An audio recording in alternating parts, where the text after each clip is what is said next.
donc c'est l'application Toonki par Packet Video pour Frandroid.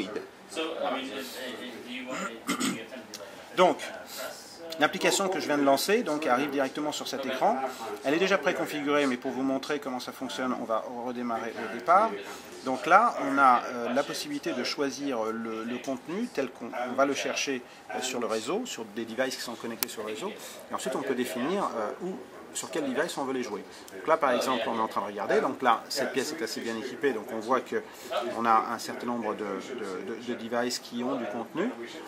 Là, on peut choisir, par exemple, voilà, celui de la Meeting Room 2, qui est en fait, c'est l'autre pièce. Donc je vais prendre plutôt le laptop server. Voilà, qui est le PC qui se trouve juste là. Donc je fais Done. Et ensuite, C'est le PC qui se trouve juste là. Il doit être ici, d'accord.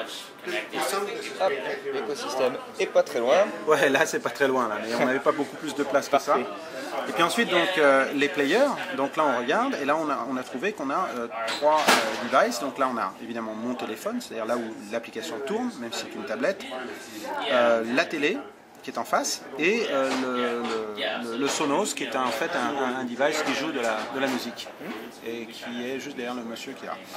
Voilà, donc on va choisir par exemple le Sonos. Comme ça, on va définir que la musique va être envoyée sur ce device par défaut. Une fois qu'on a fait ça, on revient. Donc la musique est scannée, et on a scanné tout le contenu qui se trouvait dans ce PC. Donc. Alors là, je vais par exemple prendre par artiste. Donc là, on a tous ces artistes qui sont disponibles dans le PC. Donc je vais prendre Adele par exemple. Je vois que j'ai 4 chansons d'Adele. Je peux soit décider de les jouer une par une, soit en faire une playlist, soit en choisir spécifiquement, par exemple la première et la troisième. À ce moment-là, ça joue automatiquement. Voilà, vous l'entendez là.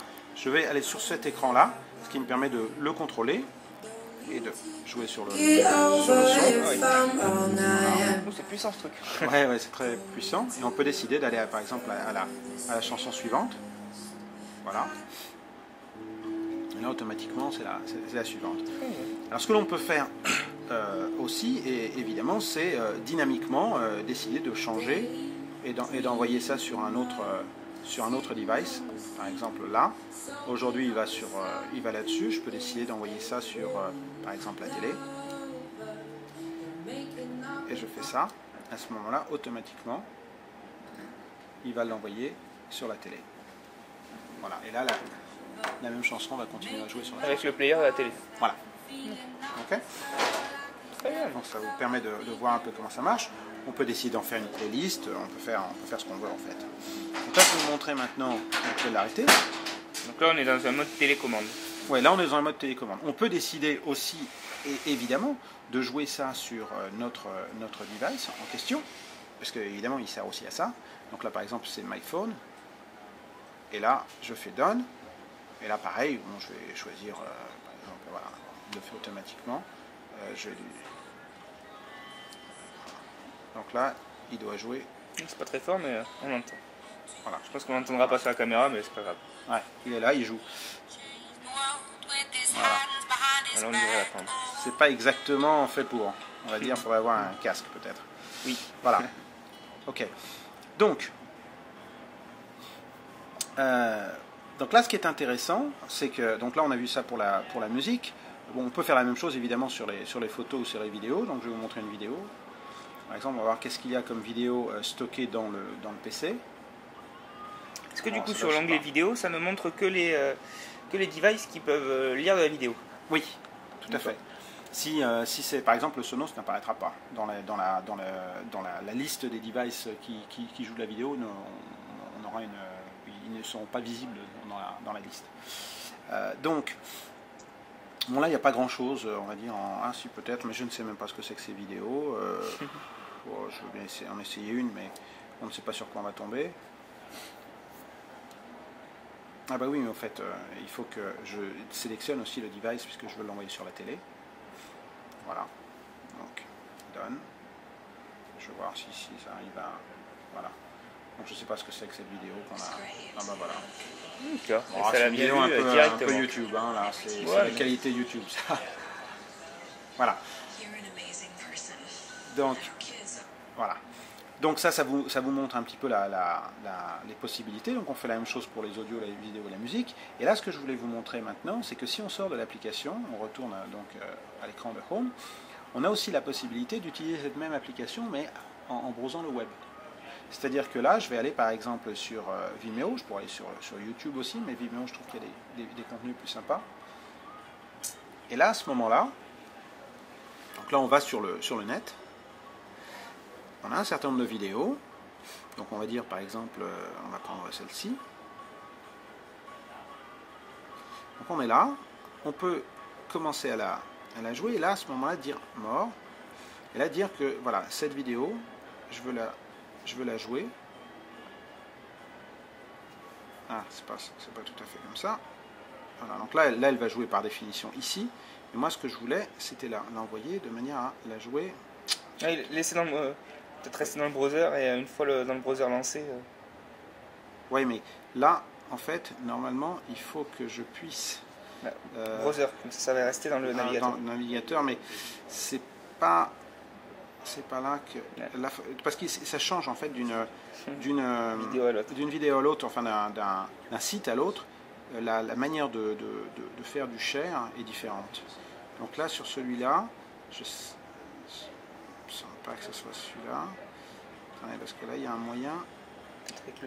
Là, il va chercher. Avec le menu, une fois que. Oui, mais. Zut alors. Parce que normalement, j'ai un moyen. Donc là, j'ai la vidéo qui joue ici. Bon, ça, il n'y a rien de.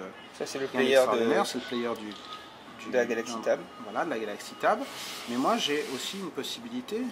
Où est-ce que c'est? Non, c'est pas là, ça c'est l'autre share. Où est-elle? Ok. Ah oui, d'accord. Mais moi, ce que je voudrais, c'est. Do you remember how do we share with this one? You know, if we want to beam to the TV. Normally, I launch it. It's a long press, yeah. Yeah, but. Non, c'est plus de 3 secondes long play. Non. Ah, mais je pense pas que c'est.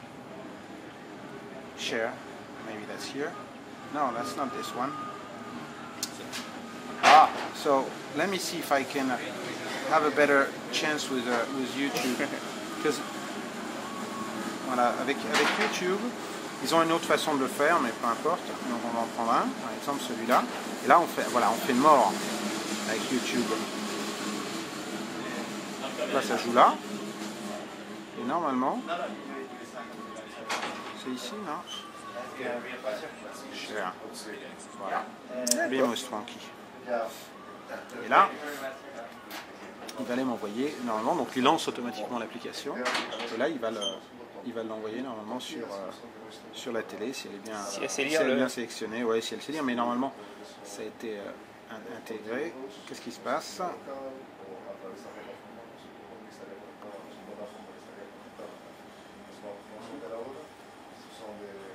Voilà. Alors c'est sûr, donc là il va le chercher sur. C'est dépendant de la connexion qu'on peut avoir. La capacité du browser de la télé. Voilà. Exactement. En général, les vidéos YouTube, ça dépend aussi de la qualité d'encodage. Ça dépend de la journée avec YouTube aussi. Ouais, peut-être. Ouais. Du moment de la journée. Bon, c'est en train de se lancer. Ouais, enfin ça devrait se lancer. On a compris l'intérêt. Voilà. Donc voilà, l'intérêt c'est celui-ci. Et évidemment, on peut faire la même chose. Voilà. Ça y est. Voilà. Donc, ce que l'on peut faire, évidemment, on peut faire exactement la même chose avec toutes les applications qui sont, par exemple, on a une galerie ici, et si on veut prendre cette photo, par exemple celle-là, et dire que celle-là, on veut la sharer, hop, automatiquement, Beamos Tranqui, et hop, on l'envoie directement sur la télé. Ça devrait être plus rapide. Ah ben non, il l'a envoyé sur le... Il l'a pas envoyé au bon endroit, je l'avais pas bien sélectionné, donc il faut que je fasse que les photos vont sur... oui, les photos vont sur... Elles ne doivent pas aller là, les photos, elles doivent aller sur... Évidemment sur ma télé. Voilà. Ah oui, donc on peut paramétrer un appareil différent en fonction du média. Exactement. Ça c'est ce qu'on fait normalement au départ. Voilà la photo qu'on a envoyée. Très bien. Voilà.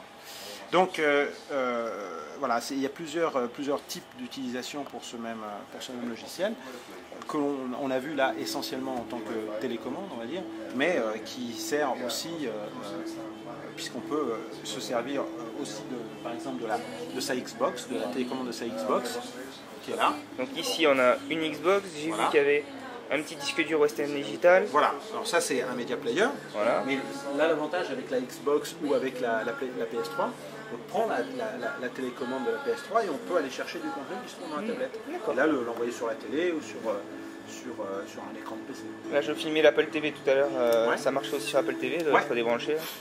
Donc on a dit le PC qui est là, le boîtier Sonos qui est ici. Et alors je vais essayer de faire un tour sur moi-même sans rendre nauséeux ceux qui vont regarder. Et là-bas, donc on avait des gateways, des petits accessoires, d'autres types de players. Des NAS, donc des disques durs. Donc un vrai écosystème, il y a un vrai écosystème complet de matériel. Voilà, tout à fait. Très bien.